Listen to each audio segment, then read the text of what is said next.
Welcome to the Great Detectives of Old Time Radio. From Boise, Idaho, this is your host, Adam Graham. If you have a comment, email it to me, box13 at greatdetectives.net. Follow us on Twitter at Radio Detectives and become one of our friends on Facebook. Facebook.com/Radio Detectives. If you've not already, I encourage you to pick up your copy of Slime Incorporated. It's my first detective novel, and it's a modern story, but with a lot of nods to golden age of detective fiction. It's a story of murder and dirty politics against the backdrop of a gubernatorial election. It is available as a paperback, as an ebook in the Kindle store, as well as the iBook store, and also as an audiobook through audible.com or the Apple Store. You can view all my books, audiobooks, and ebooks at store.greatdetectives.net. Now it's time for today's episode of Nightbeat. The original air date, June the 22nd, 1951, and the title is Sanctuary. NBC presents transcribed Frank Lovejoy in Nightbeat.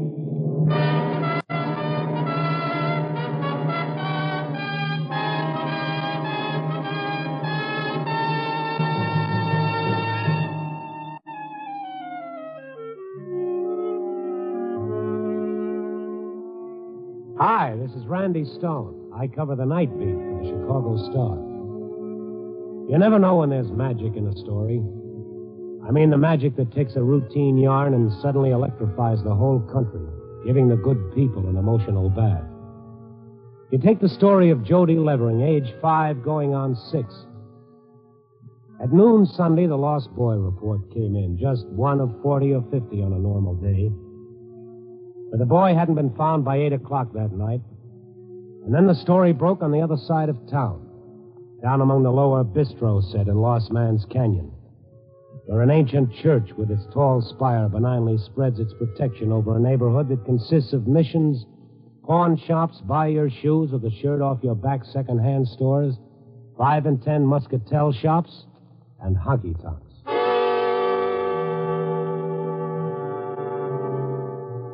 Jody Levering, 5 going on 6 missing. And in the church, Father Clary was preparing for evening prayers. Miss Gately, the organist, was at the organ when the old caretaker wandered through the vestibule.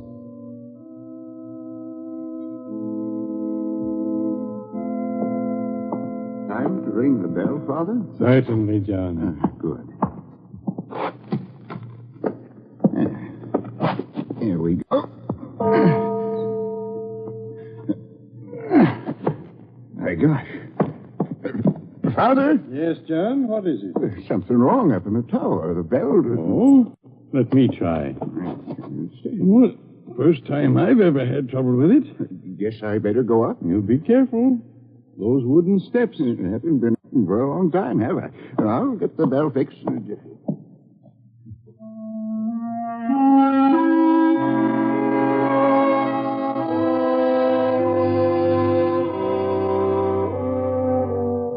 It was a friendly sort of church over 60 years old, with the kind of stained glass windows and rows of worn benches you rarely see anymore. The organ was on the right side of the altar, and behind it was a door that opened onto the rickety wooden stairs leading up 65 feet to the belfry. Father Clary stood at the bottom of the circular stairway and peered up into the darkness of the bell tower as John, puffing and sighing, reached the top. And suddenly...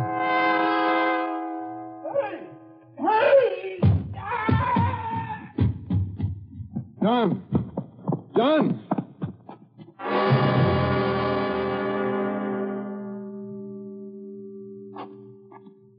John, are you all right? Oh, I told you to be careful. Push. What? Stay out! Stay out! Who is it?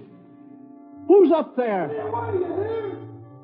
If you even try to come near me, I'll kill the boy!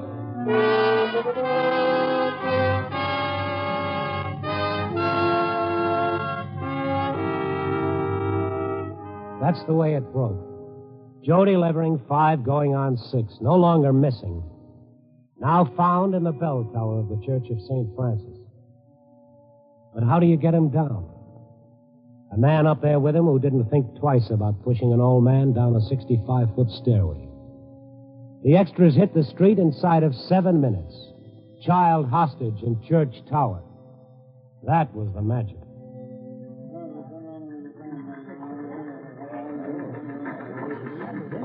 It went over the wire services.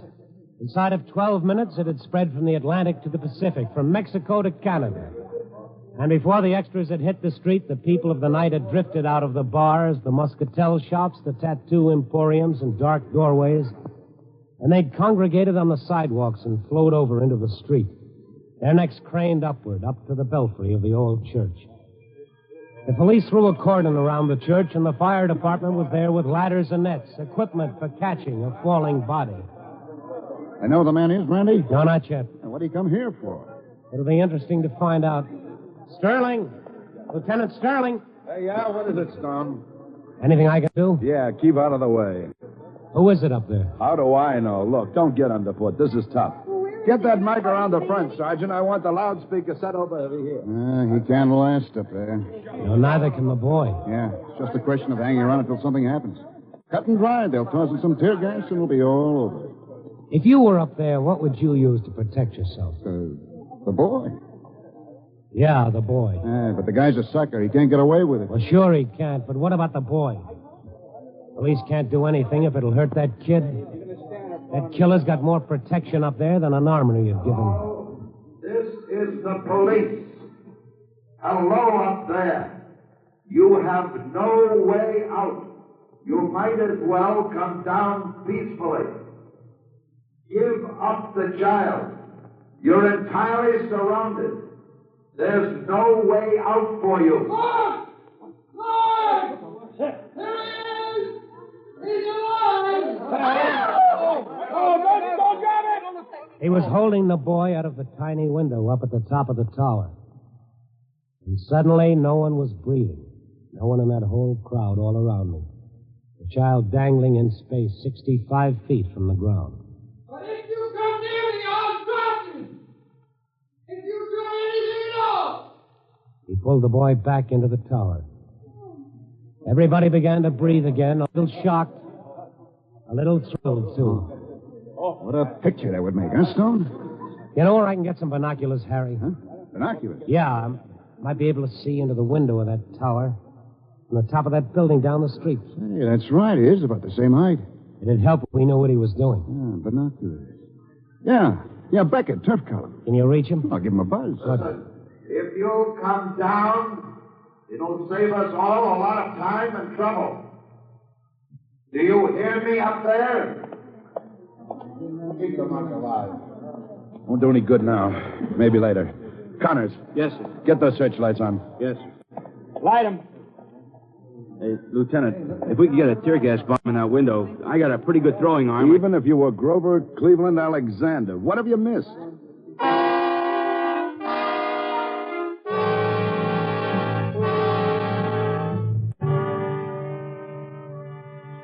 Oh, it was inspirational. That magic in a story all around me, standing on the sidewalk across from the Church of St. Francis. Looking up where the cones of light speared the tiny window. And then something real came out of the crowd. The child's mother. Jody, my baby. Mrs. Levering, it'd be better if you didn't... Connors. Yes, sir. She stays in my car. Have someone stay with her. Jody. Oh, where's your husband, Mrs. Levering? Jody. Your husband. Where is he? Where? Connors, take care of her. I want those lights kept up there on the My tower. husband's not here. New York, I'm busy. Jody! We're going to save him. Hello, Father. Mr. Stone. How's the old gentleman who was knocked down the stairs? Oh, John, his legs are broken, but he'll be all right. Any way to get up there, Father? Back way or anything? Just the wooden stairs, Lieutenant, as far as I know. There are some musty old rooms and hallways downstairs. You know how they built a church 60 years ago. Yeah. Lieutenant, I'm going up. Going up? Where? Up the wooden stairs inside the church to the belfry. But I can't leave that child up there. I can't. It's dangerous, Father. It's dangerous not going up, Mr. Stone. But, Father... No. I'll be all right. He won't harm me.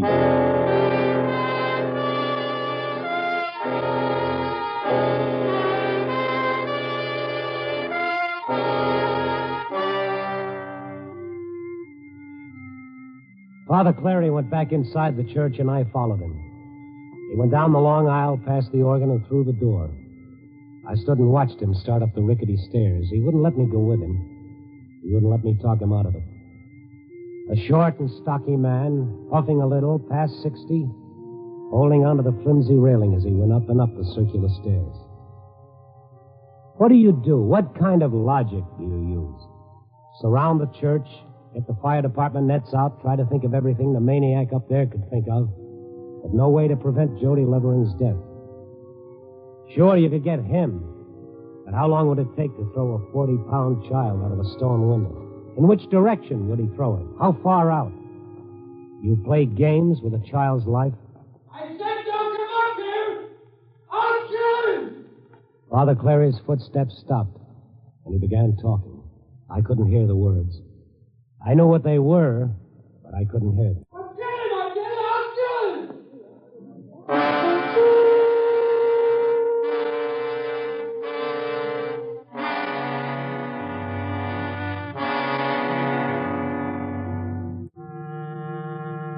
I didn't have to go outside to know what was happening. Holding him out the window, threatening to throw the child. I looked up into the blackness of the bell tower. Father Clary was coming down. And at the bottom, my reporter friend had a cameraman ready to get some pictures of Father Clary. Take it from that angle, Angie. Get a shot of Father Clary's face. Not missing any bets, huh, Harry? Oh, hello, Randy. I got those binoculars for you. Here he comes, Angie. He'll be tired. Get an angle on the face. I want his eyes. I want to see the defeat. Father! Not a picture. Get it, Angie. What do you say, Father? He wouldn't kill me. He wasn't interested in killing me. Yeah, but what did he say? Mr. Stone, what can we do? Were you able to see him, Father? Oh, it was too dark. His voice, young, old? Can I have another shot of you, Father? His voice? How can you tell? Sick? Yes, sick. His soul is... How about it, Father? Another picture?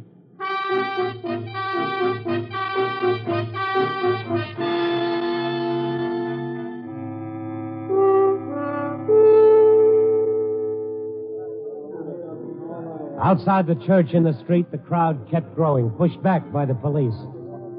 Dark faces in a dark night, their eyes roving incessantly, a little undercurrent in them. What do they think, these people? Do they think like Mrs. Levering, who can't think anything because there's the white heat of fear in her? Jody, Jody, Jody, that's all. Just a name, 5 going on 6. What do you think, you eating a sandwich, and you smoking a pipe? A pipe, that's for chess, for reading, for a gentle kind of thinking. What's in your mind, stranger? What are you thinking about puffing your pipe? And you, lady, what's on your mind? Somebody climb around the other side and come in through the window. I don't understand why they don't do something. Absolutely right. I think you're on Who stays out in the night?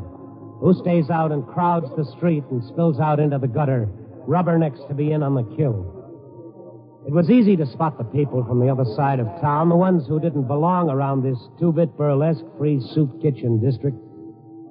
Their jacket and trousers matched from the other side of town. But no different from this side. Everybody the same eyes shining, the same taut expectancy in their upturned faces. All ready? What about it? We're going to use those binoculars? Mr. Stone. Yeah? Let's go. I'll tell the lieutenant. I'll meet you up in the room. Okay. Randy Stone? Yeah? My name is Ralph Benton, Mr. Stone. Oh? University of Chicago. I'm taking a PhD in psychiatry. Oh, yeah. No, wait. Will you, look, this is what I'm studying. The psychology of that man up there. Oh, later on, no, son. Look, from the time they're children, patterns, behavior patterns, you can tell them. Sure. I'll see you. No, later. wait, look, I've got to tell somebody about it. About what? This is the time when something can be done. People aroused. Can be done about what? Well, that kind of a man, Mr. Stone, the psychopath. Uh-huh. Well, who does what about it? Well, the people have to do it. They're sick. That kind of person is just sick. You can help through your column. Yeah, well, it won't help right now up there. I'll see you later, son. Look, Mr. Stone, I've got a plan. That building on the next block, from the roof. Well, what about it? Well, it's right on the line with the church belfry. Now, if you had a rifle with telescopic sights, and you waited for the right chance. Uh-huh. Yeah, that might work. Now, listen to me. Listen. You've got no chance up there. You haven't done anything yet. Don't do anything foolish. Come down. We won't harm you. Why doesn't he answer? He doesn't want to show himself. Oh, yeah. A rifle, one shot. It would have to be one shot. It would have to kill him instantly. Or he'd kill the boy.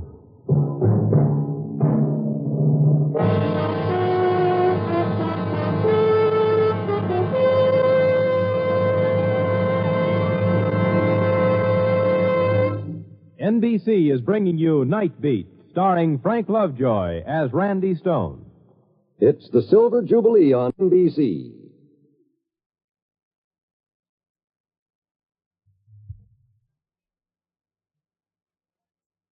We have three fellows we'd like you to meet. I'm speaking about Malone, Kane, and the man called X. Each is in the same business, and a dangerous business it is. Outthinking and many times outgunning national as well as international criminals. Make a listening reminder to hear The Amazing Mr. Malone and the Man Called X on Friday. And beginning Sunday, July 1st, Martin Kane, Private Eye. 3 invitations to high adventure over NBC.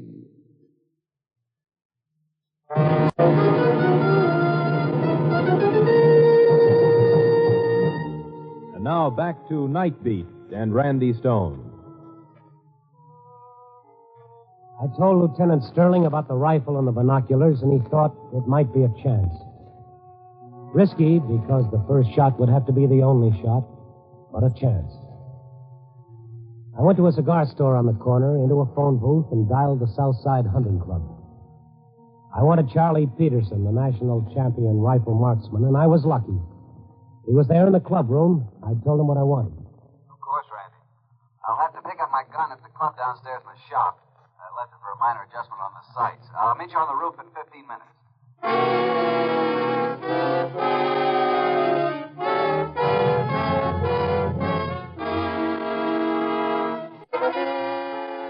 You want to know what it looked like from the top of that building down the street? There were these searchlights pinpointing the stone tower and the tiny windows at the top. No glass of frame other than the cold stone itself. And down below, the fire trucks, the police cars, the crowd of people milling around, their faces turned upward. Occasionally in the darkness, you could see the flash of a photographer's bulb. And over the whole scene, there was a restlessness, because up there was a man and a boy. And death was electric in the air. Lieutenant Sterling and Officer Connors were up on the rooftop with me, waiting for Peterson, the rifle marksman, to join us. You see anything with those binoculars, Stone? No. You can't see inside the tower. It's just a black hole. How's Peterson going to aim? I don't know. There was a way to get some light. Searchlight? Yeah, right up here on this roof. It's on a level with that belfry. Well, we can try. Connors. Yes? Let's get a searchlight up here.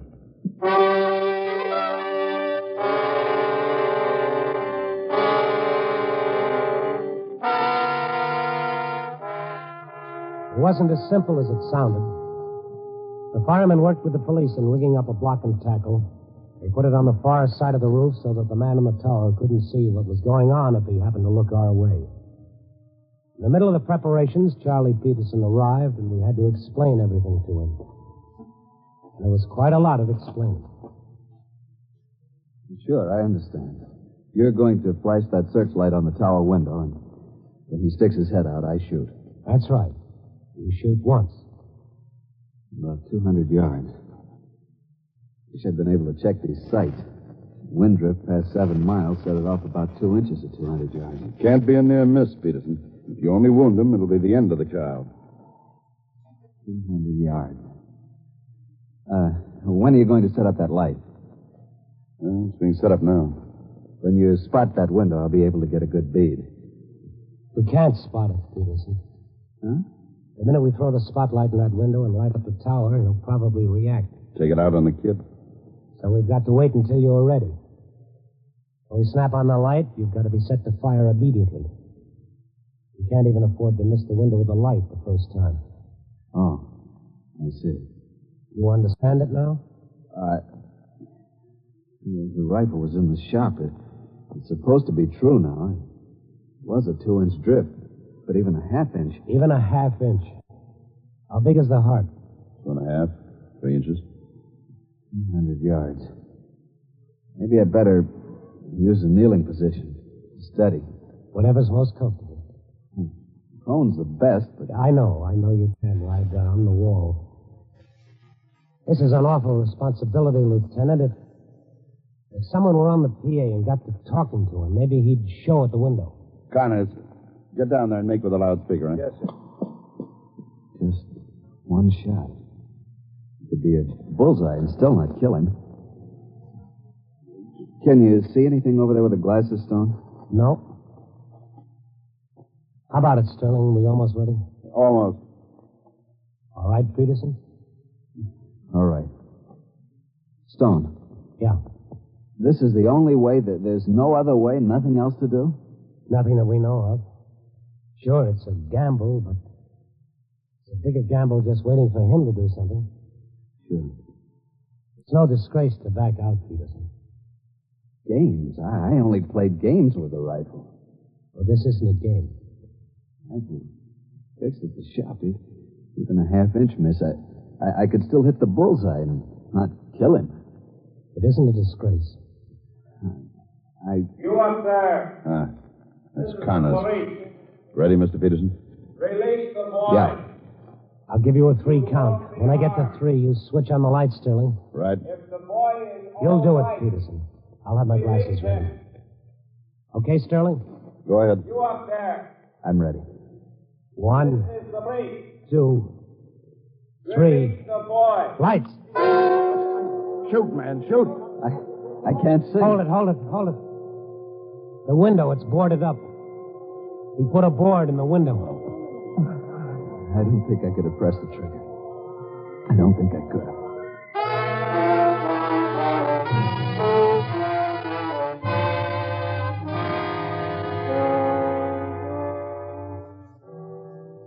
That was the end of the roof experiment. Peterson left, and Sterling and I went back down to the street. I started through the crowd, dark faces still upturned. And Sterling went back to the PA. Why don't they do something? I left Billy sitting in the booth, and I said I'd be right back, but I can't go back in. It just can't go away. Something might happen the minute I turn my back on it. You haven't killed anyone. You haven't done anything really wrong yet. Calm down. Do you think you... You won't be hurt. You have our word. Do you think he's going to listen to that? He's scared stiff up there. I remember one time I locked myself in the room when I was a kid, and my folks hammered at the door. I couldn't move. I was so scared. I couldn't move.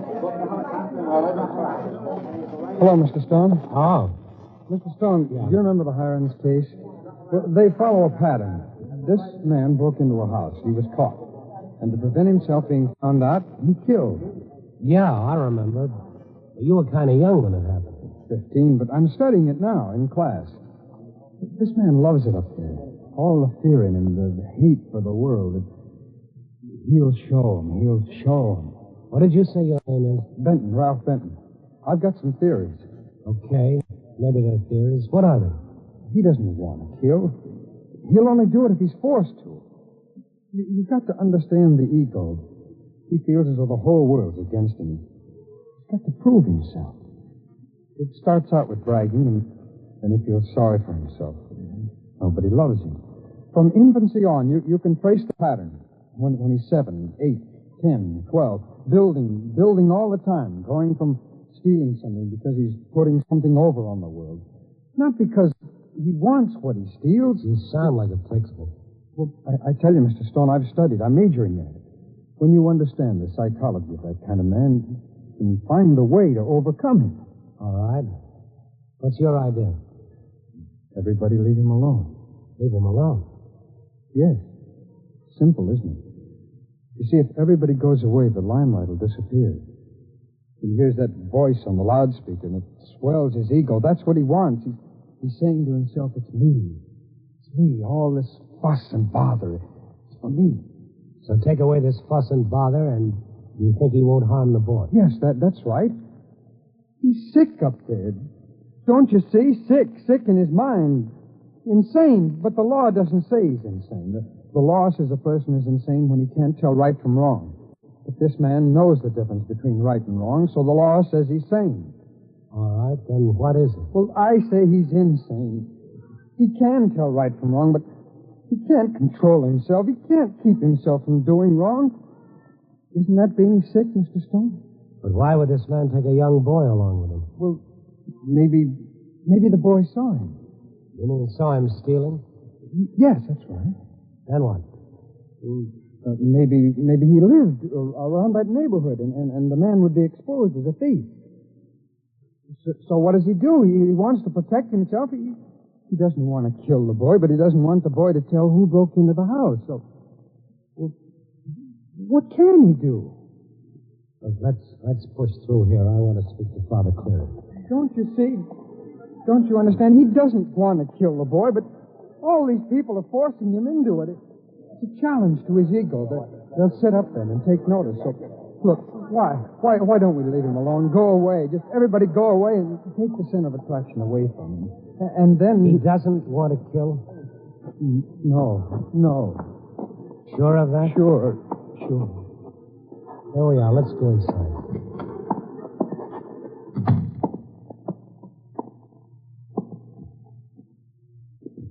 So quiet, man.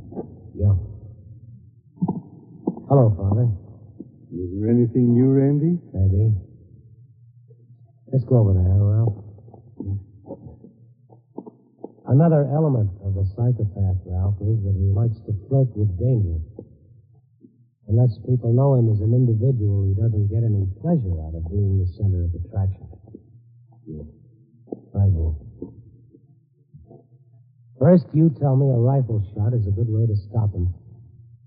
And then you put a board over the window. That told me, Ralph. That told me. How did you get down from the belfry? An old passageway down in the basement to a tunnel that leads to Father Clary's house behind the church. Uh-huh. You can kneel if you want to, son.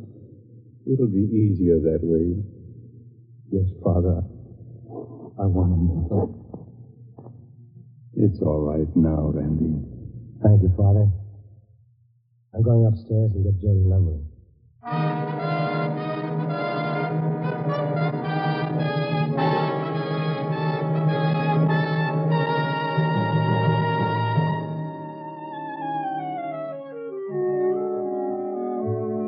So it was sanctuary after all, wasn't it? Jody was unharmed, frightened, though. It left a deeper scar on his mother and father. It left a scar on me, too.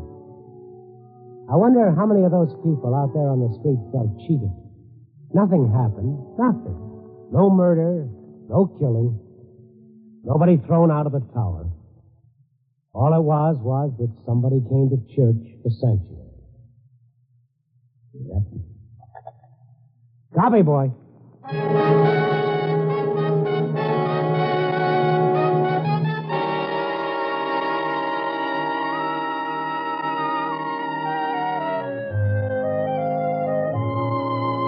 Night Beat, starring Frank Lovejoy, is produced and directed by Warren Lewis. Tonight's transcribed story was written by Seeley Glester and Merwin Gerard, with music by Robert Armbruster. The part of Benton was played by Stacey Harris.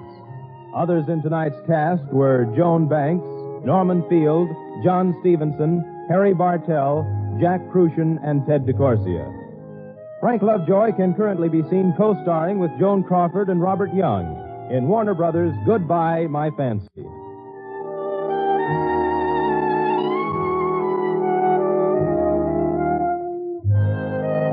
Listen next week at this time and every week as Randy Stone searches through the city for the strange stories waiting for him in the darkness.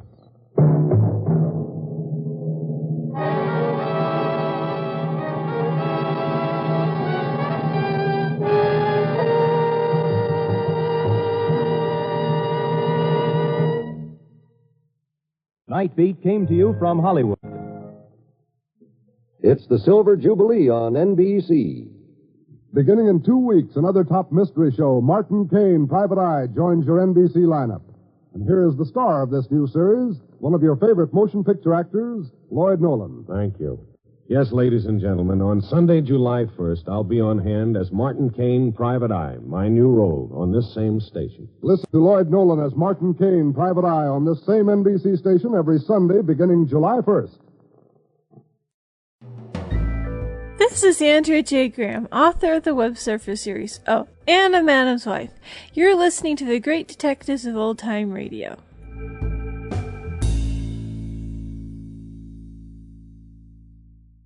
Welcome back. Well, a very clever and evocative story.